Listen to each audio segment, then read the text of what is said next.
எல்லோருக்கும் வணக்கம். சென்ற பதிவில் நான் பாதம் கோழி செஞ்சிருந்தேன்.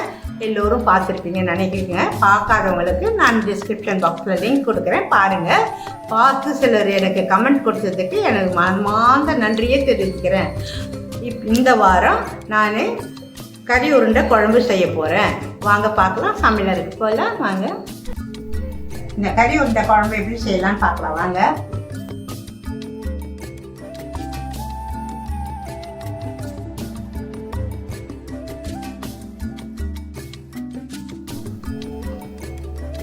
கறி உருண்டை குழம்பு செய்யறதுக்குங்க நான் ஒரு 1/4 கிலோ கொந்திக்கறி பச்சையாகவே அரைச்சி வச்சுருக்கேங்க.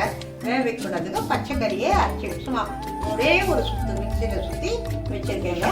அப்புறம் இந்த அளவுக்கு புளி கரைச்சி வச்சுருக்கேங்க.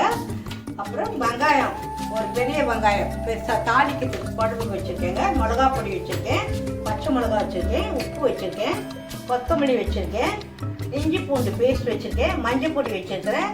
இது கறி உருண்டைக்கு போகிறதுக்கு சிறுசாக அரிஞ்ச ஒரு 1.5 வெங்காயம் வச்சுருக்கேன். ஒரு தக்காளி, பெரிய தக்காளி ஒன்று சின்னதாக அரிஞ்சு வச்சுருக்கேன். இது அரை மூடி தேங்காய், ஒரு 4 முந்திரி பருப்பு, 4 5 கூட போடலாங்க, போட்டு நல்லா வழுவழுன்னு அரைச்சி வச்சுருக்கேங்க. இது உடச்சிக்கல தூள் வச்சுருக்கேங்க. எண்ணெய் தேவைக்கேற்க நம்ம உபயோகிக்கிறதுக்கு எண்ணெய் வச்சுருக்கேங்க.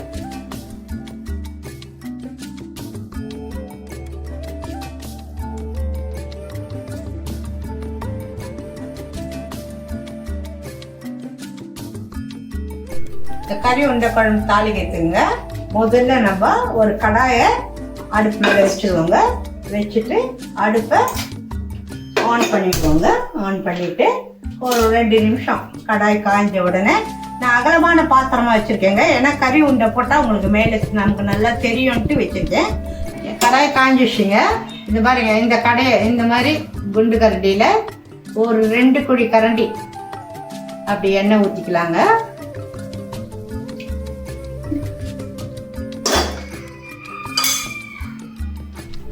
ஊற்றிட்டு எண்ணெய் காயட்டுங்க. எண்ணெய் காய்ஞ்ச உடனே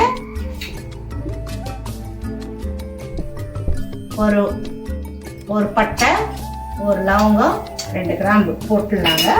போட்டுட்டு அதை வெடிக்க விடலாங்க.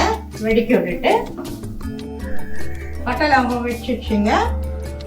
வெங்காயம் போட்டுக்கோங்க. பெரிய வெங்காயம் 2 அரிஞ்சு வச்சுருக்கீங்க. அதை போட்டு வதக்கணும். நல்லா வெங்காயம் வதங்கிடுச்சுங்க. இந்த தக்காளி பழம் அரிஞ்சு வச்சுருக்கேன், அதை போட்டுடலாங்க. பெரிய தக்காளி ஒன்று அதை அரிஞ்சு வச்சுட்டு அதை போட்டு வதக்கணுங்க. தக்காளி கொஞ்சம் நல்லா வதங்கணுங்க. இப்போ கொஞ்சம் இஞ்சி பேஸ்ட்டு, பூண்டு பேஸ்ட்டு கொஞ்சம் போட்டுடலாங்க.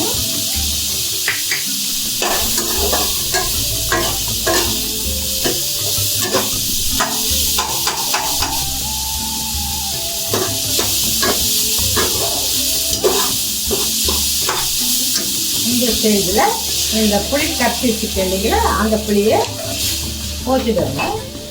ஊற்றிட்டு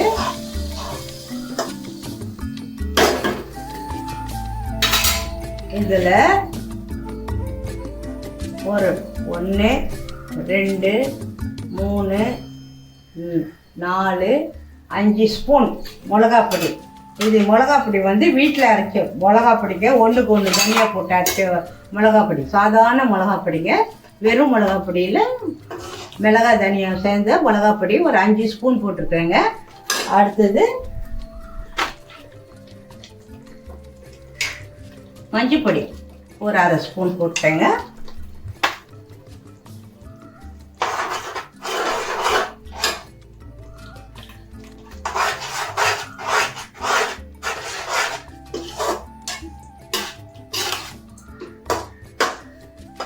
நல்லா 2 கொதி கொதிச்ச உடனே தேவையான தண்ணி ஊற்றுவோங்க. இதில் ஒரு 2 ஸ்பூன் உப்பு போட்டுருங்க. போட்டுட்டு இதை நல்லா கலரி விட்டுட்டு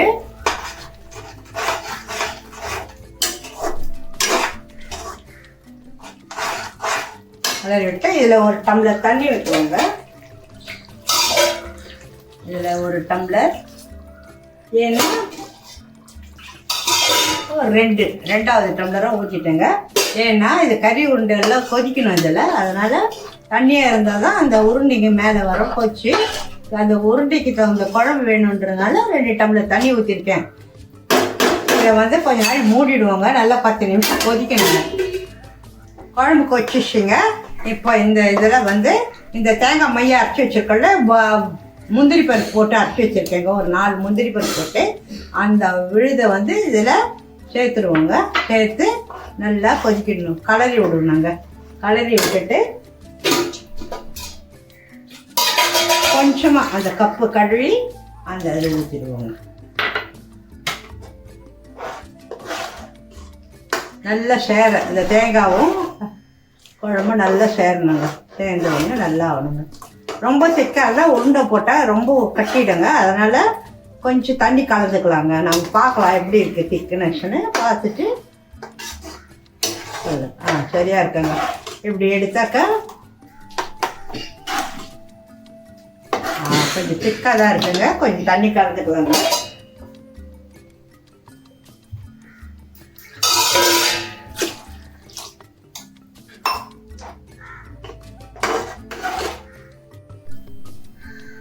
இந்த குழம்பு நல்லா கொதிக்கிட்டோங்க. அதை மூடி இது கடாய் இதில் போட்டுடலாங்க. பக்கத்தில் வச்சிடலாம். அது நல்லா கொதிக்கிட்டோங்க.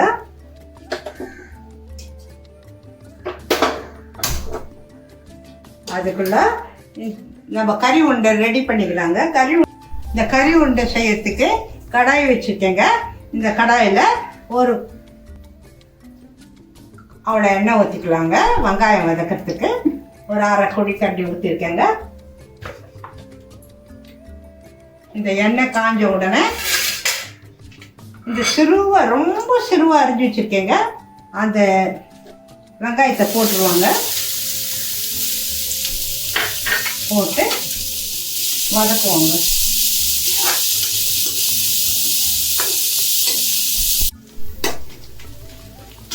வெங்காயம் வதக்கிடுச்சுங்க. இந்த ஸ்டைலில் இந்த சிறுவாக அரிஞ்சு வச்சுருக்கிற பச்சை மிளகாவை போட்டு நல்லா வதக்கிடுவோங்க. நான் நல்லா வதங்கிடுச்சுங்க. அதை நிறுத்திடுறேங்க. அவ்வளோதாங்க. இந்த வதங்கின வெங்காயத்தை இந்த கொந்தி கறி வச்சுருக்கோம் இல்லைங்களா, இந்த கொந்தி கறியில் போட்டுடலாங்க. கொந்தி கறியில் போட்டுட்டு இந்த கொந்தி கறியில் இந்த வெங்காயம் போட்டுங்களா, இதில் வந்து ஒரு கடலை உடச்ச கடலை பவுடருங்க ஒரு ஸ்பூன் நல்லா கோபுரம் மாதிரி போட்டுக்கலாங்க.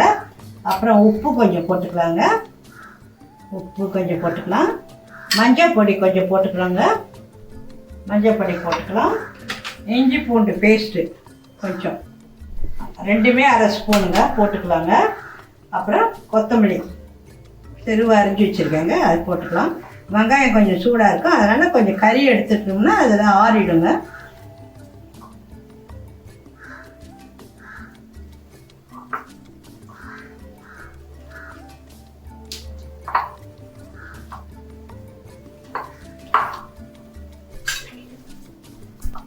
இந்த கலவையை வந்துங்க நம்ம சின்ன உருண்டையாக நமக்கு தகுந்த மாதிரி பண்ண இதை இந்த அளவுக்கு பண்ணால் நல்லா இருக்குங்க.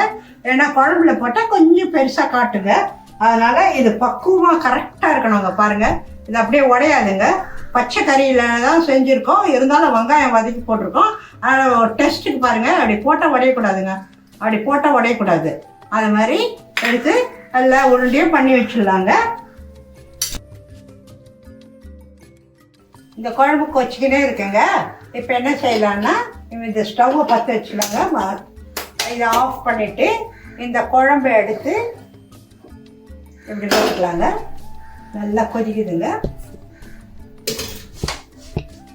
கொச்சினே இருக்கு இல்லைங்களா. இந்த நிலையில் என்ன பண்ணுங்க, மொள்ள இந்த உருண்டையை ஒன்றா விடுங்க. பயமே இல்லை, நல்ல தாராளமாக விடலாம். ஆனால் இந்த வெந்து மேலே வந்தால் தாங்க கறி உருண்டை வெந்துடுச்சின்னு அர்த்தம். இதில் தாராளமாக நிறைய போடலாம். ஆனாலும் நான் உங்களுக்கு காட்டுறதுக்காக போடுறேன். இது வெந்து ஒரு மேலுக்கு வரும், ஃப்ளோட் ஆகும். அப்போ நீங்கள் மற்ற உருண்டையெல்லாம் போடலாம். இன்னொன்று கூட செய்யலாங்க. இந்த உருண்டையே ஒரு முட்டை நல்லா அடிச்சுட்டு சிறிதளவு உப்பு, சிறிதளவு மஞ்சத்தூள் போட்டு நல்லா பீட் பண்ணிட்டு இந்த உருண்டையை அதில் துவச்சி டீப் ஃப்ரை பண்ணி இன்னும் சூப்பராக இருக்குங்க. அதுவும் செய்யலாங்க. நிறைய இருந்தால் செய்யலாம். இது 1/4 கிலோவுக்கு 12 வந்துருக்குங்க. ஆனால் இன்னும் தைரியம்னா இப்படி போட்டால் உடையிலைங்க. அதாங்க பதம், வேற ஒன்று. அதை பாருங்க, இப்போ மேலே வந்துடுச்சு உருண்டை.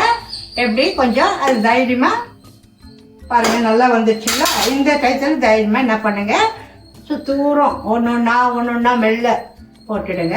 அதே மாதிரி வெந்துடுங்க. அதே மாதிரி இதுவும் கீழே மேலே வந்துடுங்க. எந்த இடத்துல உருண்டை இல்லையோ அந்த இடத்துல போட்டுருங்க. போட்டுட்டு சரி ஒரு 3 நிமிஷம் அது கொதிச்சு மேலே வர வரைக்கும் வெயிட் பண்ணுவாங்க. அவ்வளோதாங்க. இறக்கும் போது மல்லித்தழை தூவி இறக்கிடுவாங்க. இதை பாருங்க, நல்லா உருண்டைங்கெல்லாம் மேலே வந்துடுச்சு பாருங்க. அதனால இதை இறக்கிடலாங்க. இறக்கிறதுக்கு முன்ன நம்ம உருண்டை பாருங்க, அப்படியே உடையாம நல்லா இருக்கு பாருங்க. எப்படி இருக்கு பார்த்தீங்களா? ஒரு சாப்பிடும் போது மெதுவாக நல்லா இருக்காங்க. ரொம்ப கொச்சாலாம் நல்லா இருக்காதுங்க. பரவாயில்ல. இந்த நேரத்தில் குழம்பு கொச்சுன்னா கொஞ்சம் நல்ல கொத்தமல்லியை தூவிடலாங்க.